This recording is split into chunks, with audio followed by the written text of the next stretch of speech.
करण सिंह जी, आप ये बताइए कि 6 दिसंबर को एक बड़ा प्रोग्राम आपका जयपुर में होने जा रहा है। किस तरह की तैयारी है जिला स्तर से?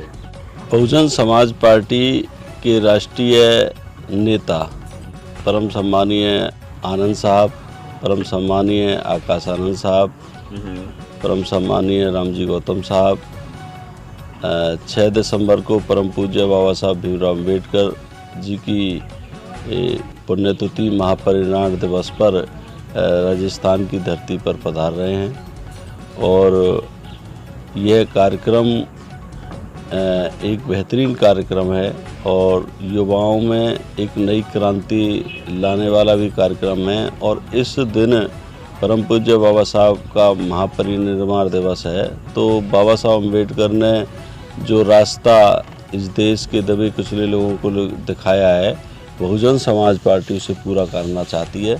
और 6 दिसंबर को बहुजन समाज पार्टी के कार्यकर्ता बाबा साहब अम्बेडकर जी के से प्रेरणा लेंगे और अपने नेताओं को सुनने के बाद में बीएसपी को के माध्यम से इस देश में बाबा साहब अम्बेडकर के सपने को पूरा करने का काम है और इसकी तैयारियां पूरे राजस्थान भर में चल रही हैं।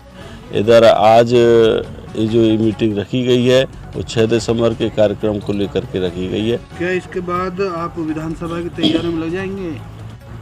बहुजन समाज पार्टी हमेशा विधानसभाओं को मजबूत करने में लगी रहती है और काम भी करती रहती है। ऐसा नहीं है कि हम कोई विशेष समयबद्ध तरीके से हम बीएसपी के लिए काम करते हैं। बीएसपी का जो मुख्य उद्देश्य है वो इस देश में सामाजिक परिवर्तन का उद्देश्य है और समाज में जब परिवर्तन आ जाएगा, वैचारिक परिवर्तन आ जाएगा, तो फिर सत्ता बनना कोई बड़ा काम नहीं है। सत्ता तो जब एक वैचारिक परिवर्तन आ जाएगा, लोगों में एक सोच पैदा हो जाएगी, जो लोग वीकर सेक्शन के जो लोग हैं, जो कमज़ोर तबके के लोग हैं, जब इनके जहन में ये आ जाएगा कि हमें इस देश की सत्ता बदल करके ही हम लोगों को मतलब सब कुछ मिल सकता है, क्योंकि अभी इनकी समझ में नहीं आई है।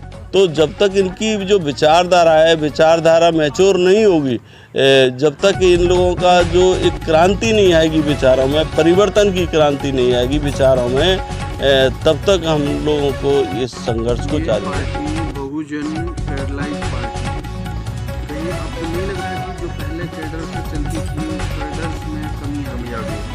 नहीं, कैडर में कभी कोई कमी नहीं होती है। कैडर बीएसपी का वो ही है, परम आदरणीय बहन मायावती जी उसी कैडर को देती हैं। मैंने एक बात पुनः आपसे कह दी है कि जिन लोगों को आवश्यकता है अपने अपमान से निजात पाने की, वो लोग नहीं समझ रहे हैं। लेकिन क्या वजह है कि बहुजन समाज पार्टी का जो रूप दिखना चाहिए, क्योंकि अभी आपने देखा कि कांग्रेस ने 4 एससी के कैबिनेट मंत्री बनाए गए। क्या ये कहने ये तो नहीं लग रहा कि क्या बहुजन समाज पार्टी आगामी विधानसभा में कुछ बड़ा परिवर्तन करने जा रही है? ये डर तो नहीं है? या बहुजन समाज पार्टी खुद स्वतः नहीं चाहती कि हम भी एक बड़ी पार्टी बने? ये तो बहुजन समाज पार्टी को सोचना होगा। बहुजन समाज पार्टी इस देश की राष्ट्रीय पार्टी है और राष्ट्रीय पार्टी के बारे में मतलब जो लोग इस प्रकार का प्रचार कर रहे हैं कि बीएसपी कमज़ोर है, बीएसपी कहीं से कोई कमज़ोर नहीं है। मैंने कहा कि वैचारिक जो परिवर्तन है, लोगों की विचारधारा में परिवर्तन जब तक नहीं आएगा तब तक वो परिवर्तन नहीं हो सकता। तो कमी कहाँ रह रही है इसमें? कौन परिवर्तन लाने के लिए तो बीएसपी के जो वरिष्ठ पदाधिकारी हैं, जो लखनऊ बैठते हैं या दिल्ली में बैठते हैं, वही कोशिश करेगा। एक गाँव खेड़े का रिक्शा चला रहा किसान है, वो कैसे, वो तो अपने पेट के लिए मर रहा है। ऊपर ये इस देश में जो आगामी 2 साल जो लोग इस देश में सामाजिक स्तर पर जो एक मानवता को प्रभावित कर रहे हैं, मानवता के नाम पर जो लोगों का शोषण करते हैं, ऐसे वर्ग के लोग इस देश की सरकारों में बैठे हुए हैं और वो लोग उन कुर्सियों पर बैठ कर के जब लगता है कि कोई इस आंदोलन को आगे बढ़ा रहा है, तो ऐसे लोगों को रोकने के लिए ये चालाक टाइप के लोग जो बीजेपी कांग्रेस के लोग हैं, ये लोभ और लालच, राजनीति में कहा गया है कि साम दाम दंड भेद की नीतियों का इस्तेमाल करके इस देश की सत्ता का दुरुपयोग करके ये लोग तोड़ने का काम करते हैं। और यही वजह है कि आज कांग्रेस पार्टी बार बार बीएसपी को तोड़ने के लिए बहुत घटिया स्तर पर जाकर के भी अपने काम को अंजाम देती है।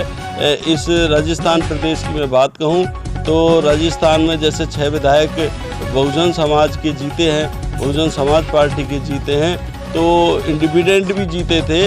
और कांग्रेस चाहती तो इंडिपेंडेंटों को साथ में लेकर के अपना बहुमत उसका बना हुआ था वो उधर रख भी सकती थी, सरकार भी चला सकती थी। इस देश के वीकर सेक्शन, कमज़ोर सेक्शन के लोगों को समझना होगा, और ये जब तक समझेंगे नहीं, इनकी पीढ़ियाँ, इनकी संतानें, इनके लोग दुख पाते रहेंगे। आज बेरोजगारी सबसे ज़्यादा पाई जाती है तो दलित जाति के लोगों में पाई जाती है।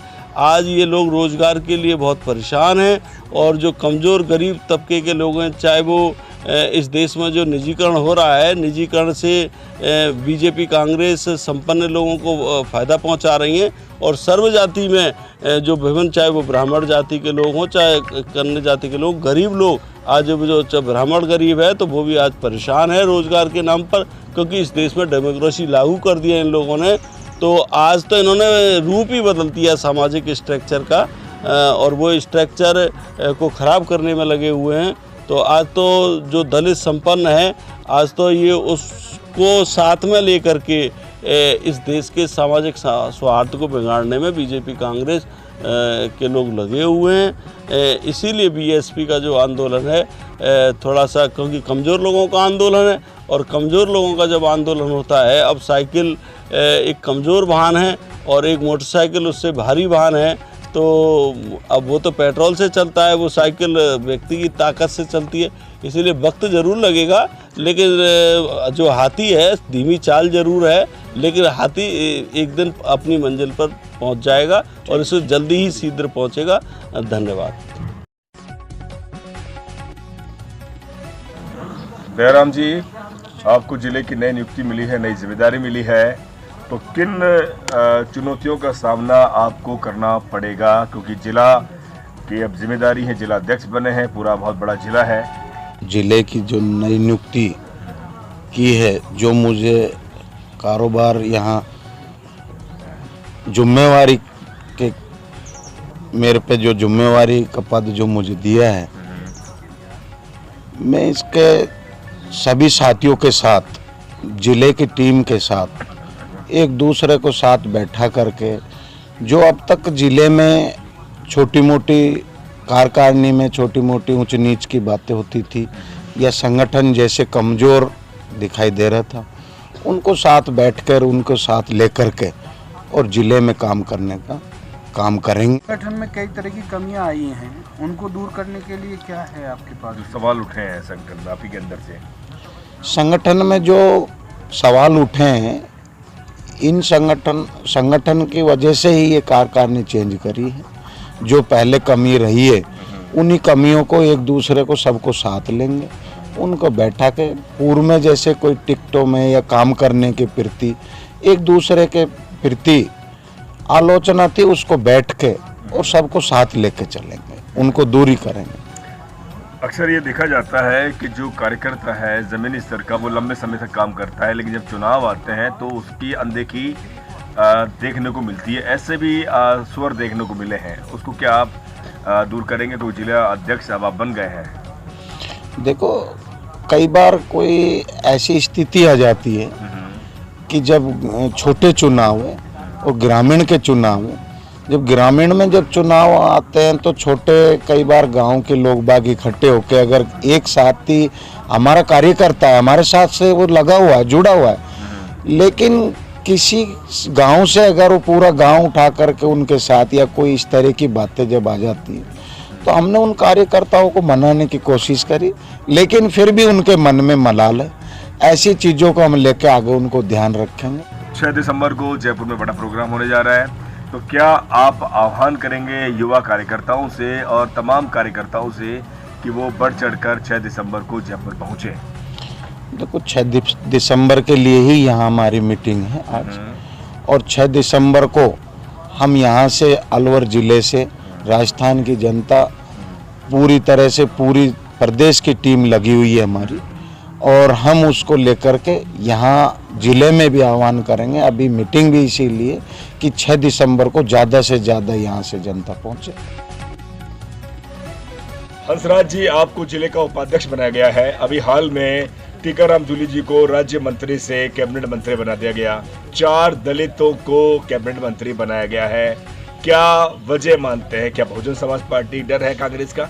टीकाराम जूली क्या पूरे जो 4 कैबिनेट मंत्री बने, ये बहुजन समाज पार्टी का डर है।